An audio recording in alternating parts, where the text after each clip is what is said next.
Hey everyone, welcome back to the channel. As a veterinarian, I get to see the best of our canine companions every single day. They're cute, they're cuddly, and they bring an incredible amount of joy into our lives. But let's be real for a moment. Not every dog breed is a perfect match for every person. Choosing a dog is a huge commitment, one that impacts your lifestyle, your home, and very often your wallet. It's a decision that should be made with a lot of careful thought and research, not just based on how adorable a puppy looks in a photo. Today, I want to get personal and share something a little different with you. I'm going to walk you through my personal list of 10 dog breeds that, as a vet with years of experience, I would never own myself. Now, this isn't to say these are bad dogs. Far from it. Every dog is an individual with its own unique personality. However, based on the common health issues, behavioral traits, and specific needs I've seen time and time again in my practice, these breeds just wouldn't be the right fit for my life, and they might not be for yours either. This list is all about providing you with a deeper, professional insight that goes beyond the surface-level appeal of a breed. I want to arm you with knowledge about potential challenges, from costly medical conditions to demanding temperaments, so you can make the most informed decision possible for your future furry family member. My goal is to help you find a companion that brings you happiness, not heartache or financial strain. So let's dive into the 10 dog breeds a vet like me would think twice about bringing home. First on my list is the Dachshund, or as many affectionately call them, the sausage dog. I know, they are incredibly charming with their long bodies and confident little waddles. Their personalities are often much larger than their stature, and they can be fiercely loyal companions. But from a veterinary standpoint, owning a Dachshund comes with a significant list of potential challenges that I personally would rather avoid. Their most defining feature, that long spine, is also their biggest liability. They are highly prone to a debilitating back condition called intervertebral disc disease, or IVDD. This condition can cause anything from severe pain to complete paralysis, and the treatment often involves very expensive surgery and a long, difficult recovery period. Beyond the back issues, Dachshunds are notorious barkers and can suffer from intense separation anxiety, making them less than ideal for apartment living or for owners who are away from home for long periods. They are also prone to obesity, which puts even more strain on their delicate backs and joints. Managing their diet and exercise is a constant battle, and their stubborn streak doesn't make it any easier. For me, the potential for chronic pain and high medical bills is just too great. Next up, we have the French Bulldog. These little guys have exploded in popularity over the last decade, and it's easy to see why. With their bat-like ears, squished faces, and comical personalities, they are undeniably endearing. They are often marketed as perfect city pets due to their small size and lower exercise needs. However, that cute, flat face is the source of a multitude of serious health problems. As a brachycephalic, or short-nosed breed, they suffer from brachycephalic obstructive airway syndrome, or BOS. This means they struggle to breathe, especially in heat or during exercise. The cost of owning a Frenchie can be astronomical. The surgery to help them breathe better can cost thousands of dollars, and that's just the beginning. They are plagued by a host of other issues: chronic skin allergies and infections in their skin folds, numerous eye problems, and a high incidence of spinal issues and hip dysplasia. It feels like I see a French Bulldog in my clinic for a new, expensive problem almost every week. While their temperaments are often sweet and affectionate, the constant worry about their health and the never-ending vet bills make them a breed I would personally never take on. The Belgian Malinois is an absolutely magnificent animal. They are intelligent, athletic, and incredibly driven, which is why they are so often used by military and police forces around the world. They look like a more streamlined German Shepherd, and that powerful physique is built for one thing: work. And that is precisely the reason I would never own one, and why they are not suitable for the vast majority of pet owners. A Malinois doesn't just need a walk around the block, they need a job. They require hours of intense physical and mental stimulation every single day. Without that constant engagement, they become bored, anxious, and incredibly destructive. I've seen them chew through walls, tear up entire sofas, and develop serious behavioral issues like reactivity and aggression. They are not a dog you can leave at home alone while you go to a 9-to-5 job. Their intelligence is a double-edged sword. If you are not 10 steps ahead of them in training, they will outsmart you. They are often described as a German Shepherd on crack, and that's not an exaggeration. They are a full-time commitment, more of a lifestyle than a pet, and they demand an expert handler. So, similar to the Belgian Malinois, the Border Collie is another breed whose incredible intelligence can be a huge challenge for the average owner. They're consistently ranked as the most intelligent dog breed, and you know, they were bred for centuries to work long hours herding sheep in the Scottish Highlands.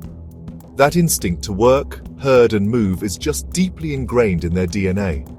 Honestly, they possess a boundless amount of energy that really needs a proper outlet. A simple walk or a game of fetch in the backyard is rarely enough to satisfy a Border Collie. They need complex tasks, puzzle toys, agility courses, and, well, constant training to keep their sharp minds occupied. If they don't get that mental and physical stimulation, they'll find their own, often destructive ways to entertain themselves. This can show up as herding children or other pets, obsessive behaviors like shadow chasing, or even chewing through your furniture. They're also prone to anxiety if they aren't given enough to do. While they are amazing dogs in the right environment, like a farm or with an owner dedicated to canine sports, they are simply too high maintenance for my lifestyle. Okay, this one might be a bit controversial because Labradors are honestly one of the most popular family dogs in the world, and for good reason. They're generally friendly, intelligent, and have wonderful temperaments. But there's one major trait that makes me hesitate. They are bottomless pits when it comes to food. Labradors are incredibly food motivated, to the point where it can actually become a serious problem. This isn't just a quirky personality trait. There's a genetic component that makes many of them feel constantly hungry, and yeah, this makes them highly susceptible to obesity. As a vet, I see so many overweight Labradors, and the health consequences are really severe. Excess weight leads to arthritis, diabetes, heart disease, and a shortened lifespan. Managing a lab's weight requires incredible discipline from the owner, strict portion control, no table scraps, and constant vigilance against them scavenging for food. They're also prone to joint problems like hip and elbow dysplasia, which are made significantly worse by being overweight. So while they are amazing dogs, the constant battle against obesity and the associated health risks is a responsibility I'd rather not undertake. The Shar-Pei is a breed that, honestly, you just can't help but notice. Those deep wrinkles, especially as puppies, are undeniably cute. They have a unique, dignified, and somewhat aloof personality. However, those famous skin folds are a breeding ground for problems. They're highly prone to chronic and painful skin infections, as moisture and bacteria get trapped in the folds. This requires constant, diligent cleaning, and honestly, it often leads to expensive vet visits for medicated wipes, shampoos, and antibiotics. On top of the skin issues, they are also at high risk for severe allergies, and their health concerns don't stop there. Many suffer from a condition called Shar-Pei fever, which is a hereditary inflammatory disorder. They're also prone to serious joint issues like hip and elbow dysplasia. Temperament-wise, they can be very stubborn and independent, making training a real challenge. They were originally bred as guard dogs, and if they're not socialized extensively from a very young age, they can be wary of strangers and aggressive towards other dogs.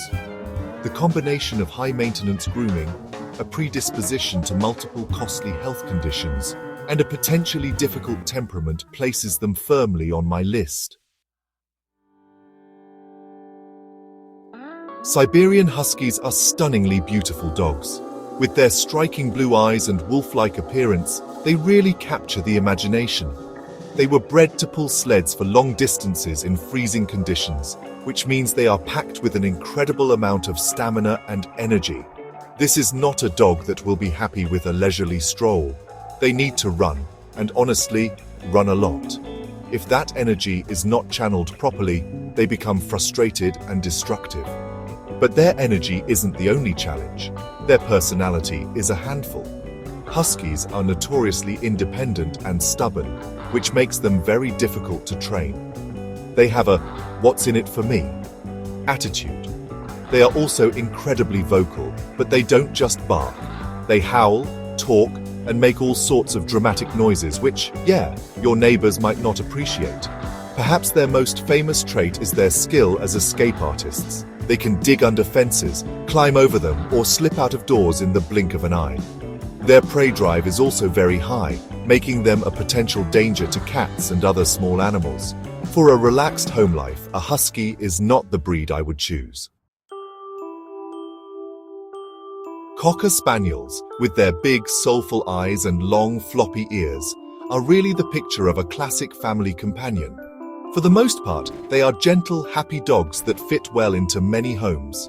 They are generally a pretty healthy breed compared to some of the others on this list.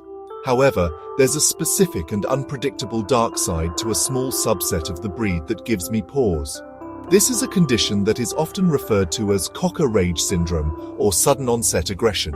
It's a rare but terrifying condition where a seemingly happy and gentle dog will suddenly, and without any warning or apparent trigger, launch into a vicious attack.